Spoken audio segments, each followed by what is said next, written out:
guys, Jason here once again with the SG1 Sports Channel.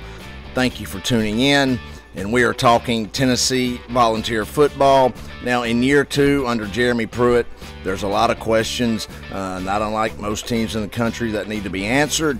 So let's look at the biggest questions that Tennessee must answer in fall camp. Question number 1 is, who starts on the defensive line? Actually, I think that's a question that even the coaches can't even answer. Having lost the whole starting D-line from last year, the Vols are still on the hunt for players. They're still looking for people to replace that line. They only return one player with any significant playing time. That's Emmett Gooden, a former JUCO product and 4-star prospect. He played in all 12 games last year, started one of those games. He put together a really solid season with 33 tackles, 7 tackles for loss, and 1 sack.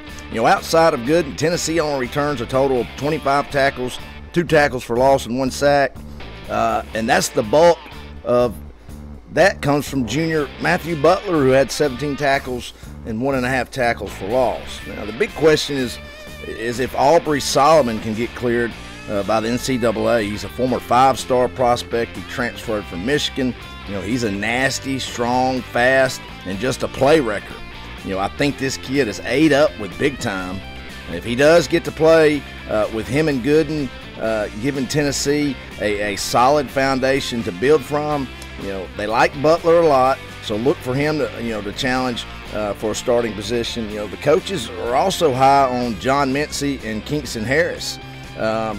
Also incoming JUCO tackle Savion Williams. He's much like Solomon, is just a downright nasty and at times just a relentless motor and attitude.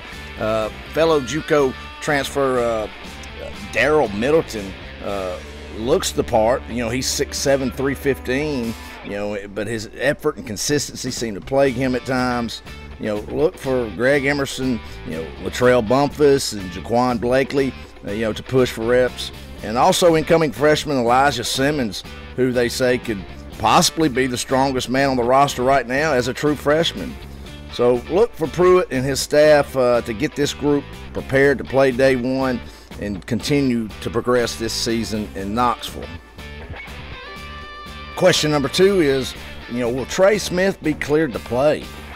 Coming out of Jackson, Tennessee, Smith was a 5-star prospect, really highly thought of, highly praised, and really thought to be one of the top linemen in the country. Many considered him to be pro-ready at that age. Some insiders were saying that. Now, obviously, he couldn't do that. They were just saying physically he was that gifted. He got on campus and showed out right away, starting all 12 games. He garnered freshman All-American honors, having coaches really, really excited about his future. However, he was sidelined as a sophomore when doctors discovered, had a blood clot in his lungs, a condition they thought to believe had been stabilized. He played in 7 games in 2018 until it was discovered the blood clots had returned midway through the season, and they had to shut him down.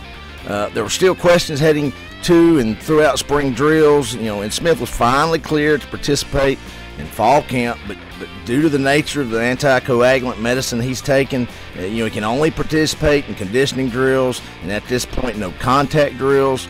If he does get the green light, he would have to come off his medicine, and due to the condition, which is a serious one at times, all involved are taking it slow to see how this works out for him. So let's hope his health stays the top priority, and if he is cleared to play, and that he can continue to live up to all his apparent talent.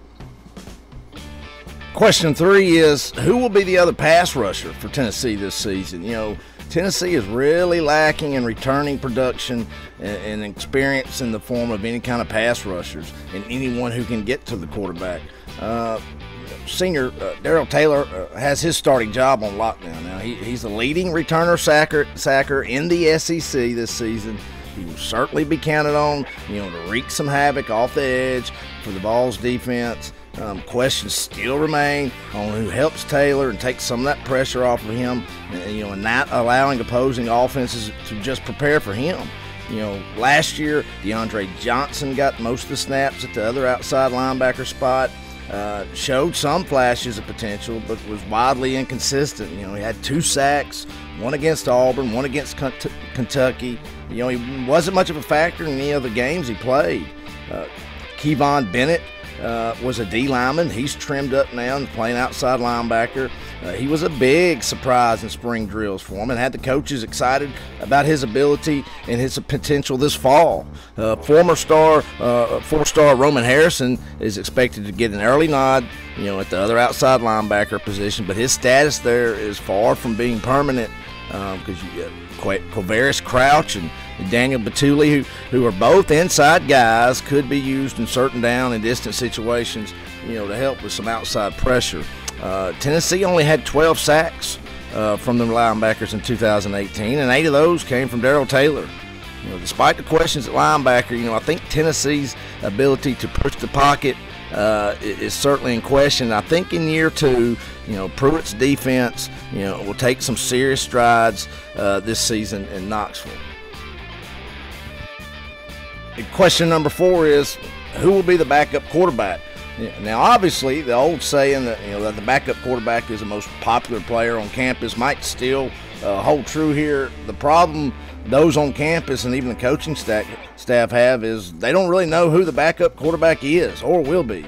Barring injury or some unforeseen setback, junior Jarrett Garantano will be the quarterback in 2019. But a major issue Jeremy Pruitt is contending with is that Garantano has yet to make it through a season without missing at some point large chunks of time on the field, which means that, this question takes on some very vital magnitude and importance. He missed parts of and in a couple of instances entire games as a freshman in 2017. He didn't miss any starts in 2018. He did miss large parts of a few games due to some big hits and some injuries. He was taken out early in the Florida game, the Alabama game, the Missouri game. So looking at the backups right now, J.T. Shrout and Brian Maher seem to be the top choices as the backup. Neither of them have even taken a single snap in a college game, and also neither of the two looked anywhere near game ready coming out of spring. They were both successful and solid high school quarterbacks, but both of them had the tendency to throw it to the other team with a great deal of frequency. So, either way, it's going to be a big step back in knowledge of the offense and the ability to protect the football. So, in a perfect world, Garantano stays upright and on his feet, takes care of the football, and Tennessee takes another step forward in year 2 under Jeremy Pruitt in Knoxville.